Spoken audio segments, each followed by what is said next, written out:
Welcome back programme میں آپ کے ساتھ ہیں، اور میں نے آپ کو بتایا تھا کہ شجر کاری مہم کے حوالے سے بات کریں گے کہ وہ اکثر جاری کی جاتی ہے، اور ان دنوں میں خاص طور پہ پودے لگانے کے لیے، درخت لگانے کے لیے، سبزیاں پھل ان سب چیزوں کی گروتھ کے لیے بات کی جاتی ہے اور کوشش کی جاتی ہے۔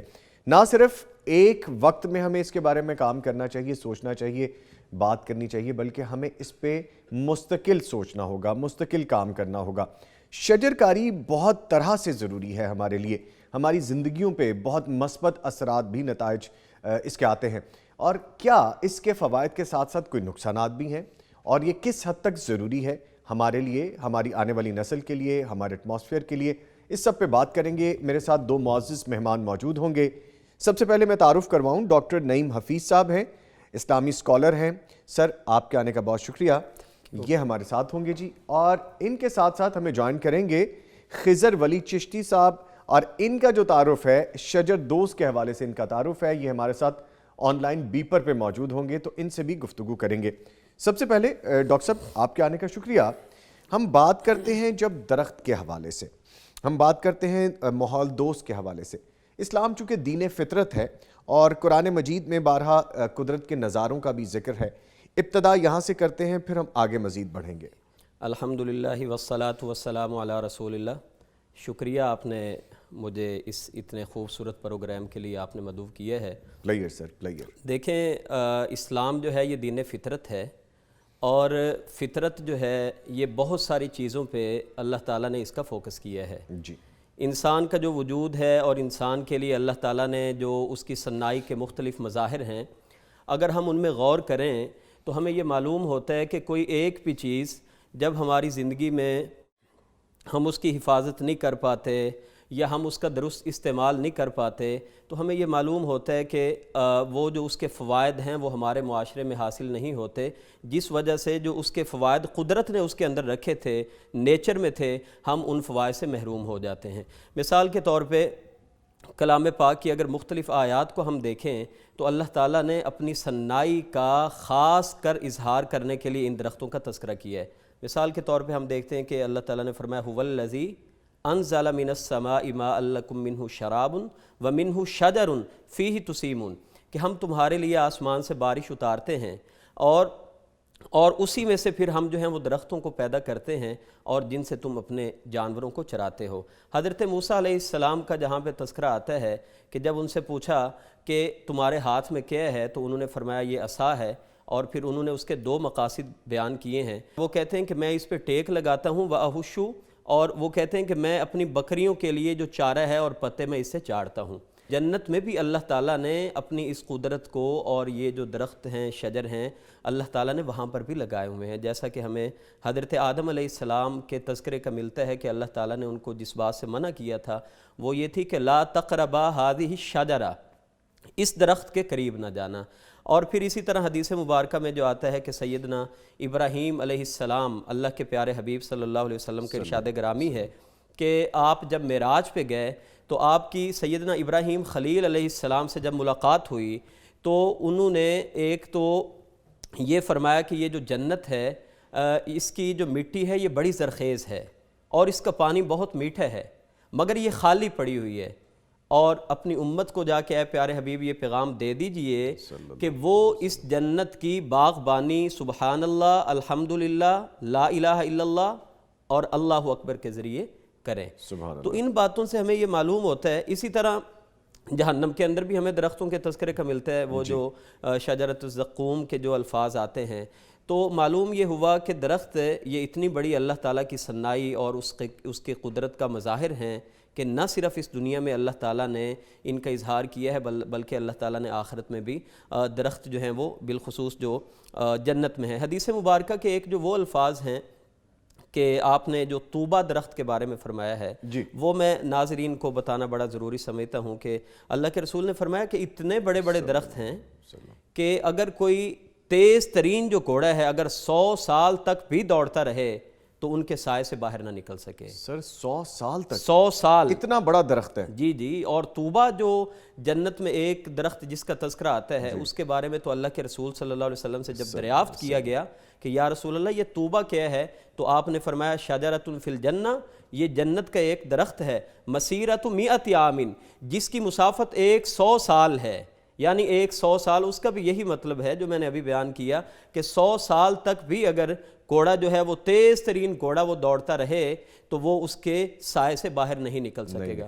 اور اس درخت کے جو کونپلے ہیں اس کے بارے میں سرور کونین علیہ الصلوۃ والسلام نے فرمایا ہے کہ سیاب اہل الجنتی تخرج من اکمامہا، کہ جو اہل جنت ہوں گے ان کا لباس ہے طوبہ درخت کے جو پتے اور اس کی کونپلیں ہیں وہاں سے تیار ہوگا۔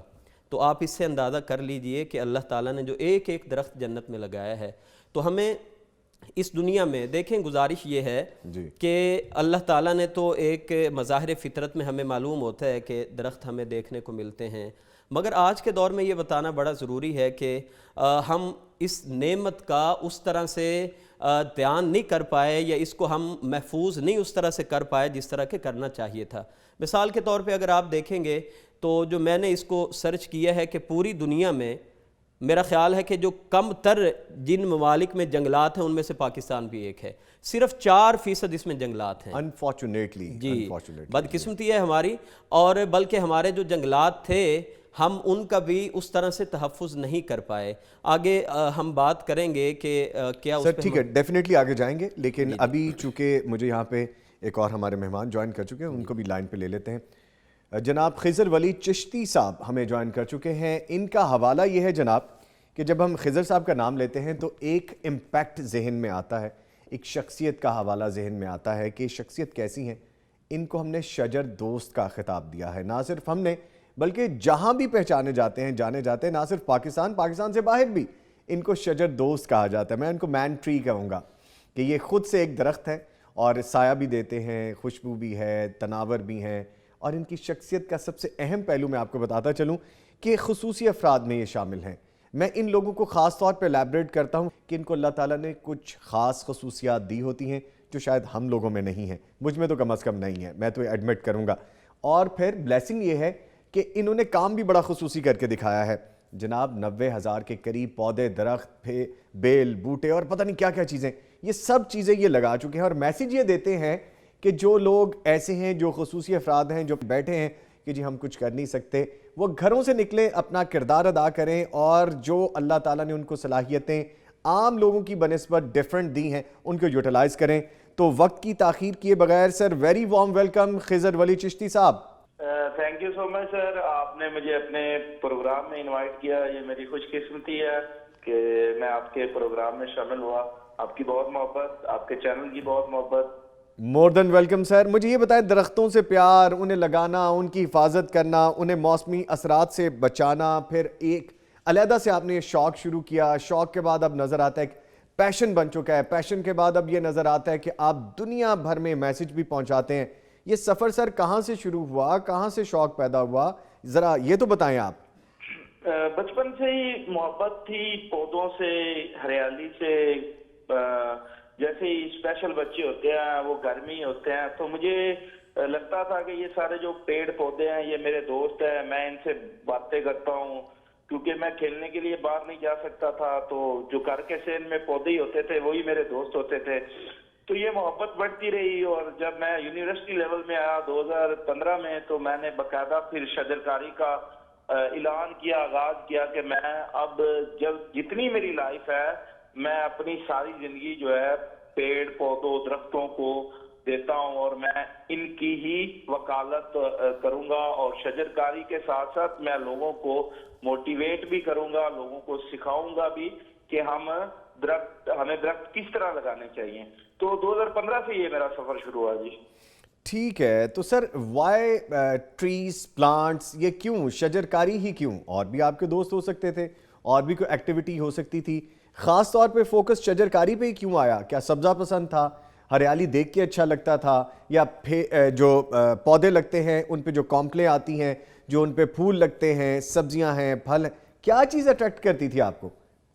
آپ دیکھیں کہ جب بھی ہم نارمل کوئی مووی دیکھتے ہیں، کوئی ایسی چیزیں دیکھتے ہیں، تو ہمیں وہ گرینری والے سین دکھائے جاتے ہیں، ایسے سین دکھائے جاتے ہیں جن سے ہماری آنکھوں کو ٹھنڈک ملتی ہے۔